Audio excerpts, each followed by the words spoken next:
वंदे भवबंधविमुक्तये.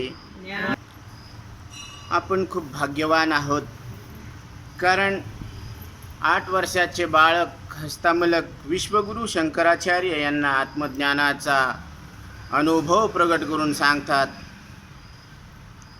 मनश्चक्षुरादेर्मनश्चक्षुरादे मनश्चक्षुरादेर्वियुक्ता स्वयं यो मनश्चक्षुरादेर्मनश्चक्षुरादि मनश्चक्षुरादेरगम्य स्वरूपा सनित्योपलब्धि स्वरूपोऽहमात्मा सनित्योपलब्धि स्वरूपोऽहमात्मा. याचं विश्लेषण आपण काल पाहिलेलं आहे.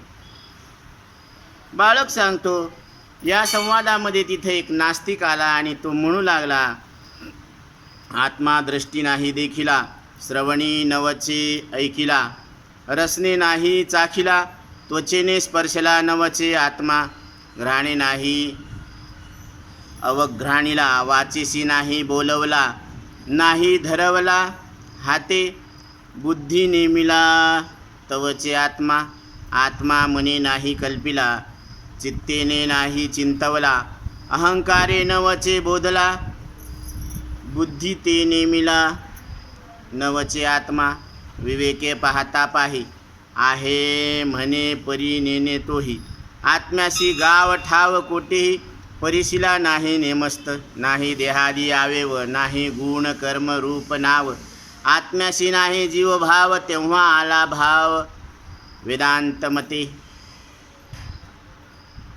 इथे सांगतात की आत्मा डोळ्याने कधी पाहिला नाही, कानाने त्याचे वर्णन ऐकले नाही, जिभेने त्याचा रस चाखला नाही, त्वचेने आत्म्याचा स्पर्श करता आला नाही, नवचे म्हणजे ते बोलण्याच्या कक्षेत येत नाही असा आत्मा आहे, नाकाने त्याचा वास आला नाही, वाणी